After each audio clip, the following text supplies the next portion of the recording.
Amul 1 lakh crore turnover वाली brand भी बन जाएगी। 1 लाख करोड़ टर्नओवर वाला ब्रांड हमारा अपना अमूल।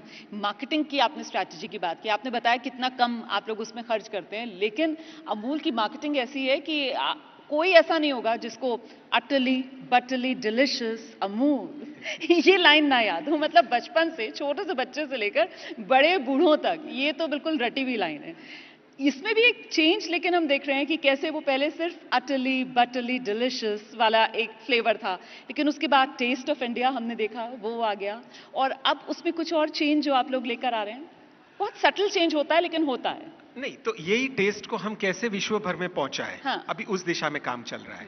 तो हमने पिछले साल यूएस में दूध लॉन्च किया और फ्रेश मिल्क यूएस में वहां की कोऑपरेटिव्स के साथ मिलके हमने प्रोडक्ट डेवलप करके वहां किया।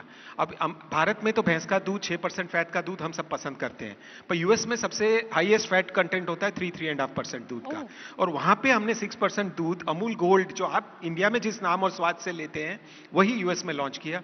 और मुझे तो बताते हुए खुशी हो रही है कि आज यूएस का नेशनल ब्रांड हो कोई दूध का तो वो अमूल बन चुका है, क्योंकि वहां सब बाकी स्थानिक ब्रांड्स होते हैं और लोकल होते हैं या स्टोर ब्रांड्स होते हैं।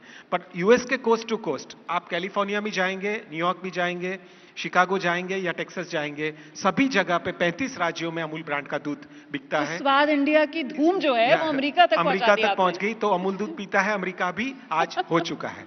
तो इस तरह से हम लोग यूरोप में भी काम करना शुरू कर रहे हैं और विश्व के अन्य देशों में भी कर रहे हैं।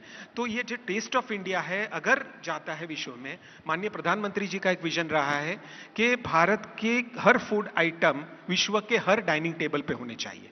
तो दूध से अच्छा ये काम तो कोई कर ही नहीं सकता है। तो अमूल के बटर चीज की श्रीखंड हम लोग 50 देशों में तो एक्सपोर्ट करते हैं। अब फ्रेश प्रोडक्ट भी लेके गए हैं, दूध दही छाछ वगैरह अमेरिका में भी बेच रहे हैं।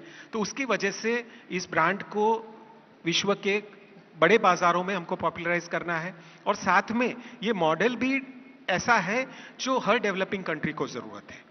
तो माननीय प्रधानमंत्री जब G20 के नेतृत्व कर रहे थे तो उन्होंने विमेन लेड डेवलपमेंट की बात की थी, नॉट जस्ट विमेन्स डेवलपमेंट। हमने जो दीदियों को देखा, it is women lead development, कि उनके माध्यम से ये विकास हो रहा है, महिलाओं तो के नेतृत्व से विकास हो रहा है। तो वही चीज हम और भी आगे लेके जा रहे हैं। और तो महिला किसानों को लेकर खासतौर से क्या आप लोगों का पूरा एक थॉट प्रोसेस रहता है या थीम रहती है? तो सबसे इंपॉर्टेंट चीज है जो हमारी दीदी ने बताई कि बैंक अकाउंट में अगर पैसे आते हैं तो महिलाओं का सशक्तिकरण सबसे ज्यादा होता है। तो अभी हमारे गुजरात में सहकार से समृद्धि का एक कार्यक्रम चल रहा है कि सभी किसान दूध उत्पादकों के अकाउंट कोऑपरेटिव बैंक में खुल रहे हैं। तो पिछले 6 महीने में हमने करीबन 25 लाख अकाउंट्स कोऑपरेटिव बैंक्स में खुलवाए, हमारे सभी कोऑपरेटिव मेंबर्स के। आधा से ज्यादा अकाउंट्स महिलाओं के नाम के हैं।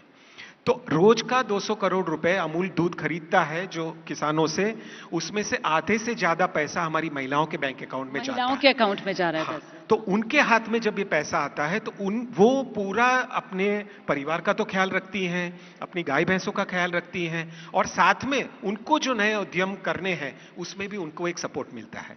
तो ये एक बड़ा काम हो रहा है, पूरे राज्य में हो रहा है, हर गांव में हो रहा है, और उसकी वजह से महिला सशक्तिकरण को हम बड़े ऊंचे माध्यम पे देख रहे हैं। और उसी तरह जिस तरह सहकार विकास जो गुजरात में हुआ है, देश भर में 2 लाख गांवों में दूध मंडियां हैं, भारत में 7 लाख गांव हैं। तो ये हमारे मंत्रालय का विजन था कि बाकी के जो 5 लाख गांव हैं जहां दूध मंडियां नहीं है, वहां भी 2 लाख गांवों में दूध मंडियां खोली जा रही हैं, वहां भी महिलाओं को दूध के साथ जोड़ा जा रहा है, डेयरी के साथ जोड़ा जा रहा है, और उनके भी सशक्तिकरण का काम हो रहा है।